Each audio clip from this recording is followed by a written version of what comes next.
Ada kisah di dalam sejarah Islam. Seorang pemuda Palestina asalnya, berdakwah agama Islam hingga Nusantara. Ja'far Shadiq namanya, teladan bagi kita. Assalamualaikum warahmatullahi wabarakatuh. Hai teman-teman, apa kabar? Semoga kalian dalam keadaan baik-baik saja. Perkenalkan, nama saya Sabrina Ayanti Senja Saputra. Pada kesempatan kali ini, Sabrina akan bercerita tentang keteladanan Sunan Kudus. Teman-teman, lihatlah foto di samping Sabrina. Ada yang tahu siapakah beliau? Ya, beliau adalah seorang wali songo yang bernama Said Ja'far Shadiq. Said Ja'far Shadiq berasal dari Palestina. Beliau datang ke Jawa pada tahun 1436 Masehi. Karena beliau tinggal di Kudus, sehingga dikenal dengan sebutan Sunan Kudus. Sunan Kudus merupakan salah satu wali songo yang mempunyai cara berdakwah yang luas. Nah, teman-teman, penasaran kan dengan cara berdakwah Sunan Kudus? Simak yuk ceritanya. Pada zaman dahulu, di daerah Kudus masih banyak yang belum memeluk agama Islam.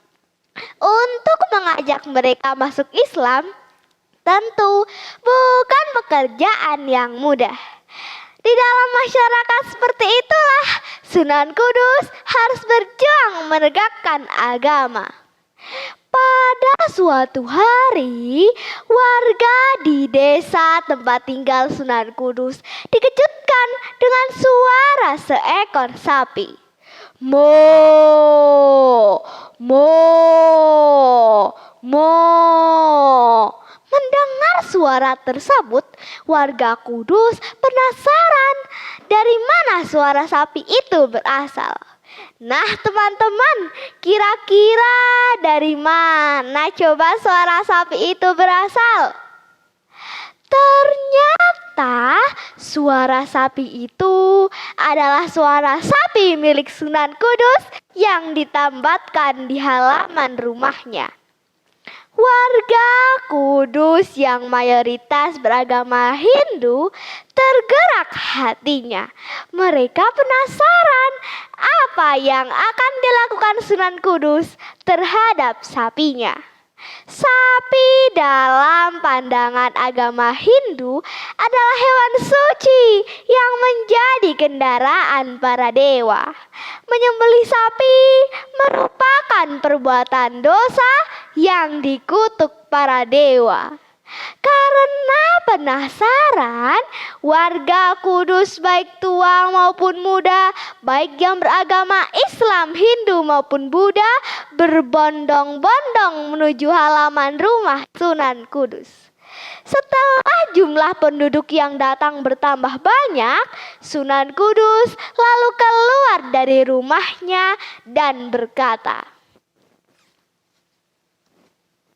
"Sedulur-sedulur yang saya hormati, segenap sanak kadang yang saya cintai, saya melarang saudara-saudara menyakiti sapi. Sebab di waktu kecil saya pernah mengalami saat yang berbahaya. Saya hampir mati kehausan. Namun saya sangat beruntung karena ada seekor sapi yang datang menyusui saya. Mendengar hal tersebut, para pemeluk agama Hindu terkagum-kagum. Mereka saling berbisik-bisik. Jangan-jangan Raden Jafar Shodiq titisan Dewa Wisnu. Hah? Benarkah? Shh, jangan berisik, dengarkan ceritanya. Sunan Kudus lalu melanjutkan ceramahnya. Tahukah kalian bahwa salah satu di antara surat Al-Quran yaitu surat yang kedua yang dinamakan surat Al-Baqarah atau dalam bahasa kita disebut dengan surat sapi. Masyarakat semakin tertarik, mereka bertanya-tanya, kok ada ya sapi di dalam kitab Al-Quran? Mereka pun semakin ingin mengetahui lebih banyak tentang keterangan dan kajian Al-Quran yang disampaikan oleh Sunan Kudus. Demikianlah, setelah simpati berhasil didapatkan, akan lapanglah jalan untuk mengajak masyarakat berduyun-duyun masuk agama Islam. Begitulah teman-teman, singkat cerita tentang Sunan Kudus. Dari cerita tersebut dapat kita ambil pelajaran bahwa dalam mengajak orang lain menuju jalan kebenaran harus dengan cara yang menarik, luas alias tidak kaku. Tidak dengan cara maksa, apalagi dengan memaki sembahan mereka. Allah Subhanahu wa Ta'ala berfirman dalam Al-Quran surat Al-An'am ayat 108 yang artinya, dan janganlah kamu memaki sesembahan yang mereka sembah selain Allah, karena nanti mereka akan memaki Allah dengan melampaui batas tanpa dasar pengetahuan. Demikianlah teman-teman yang dapat Sabrina sampaikan. Apabila ada kesalahan, mohon dimaafkan. Terima kasih. Wassalamualaikum warahmatullahi wabarakatuh.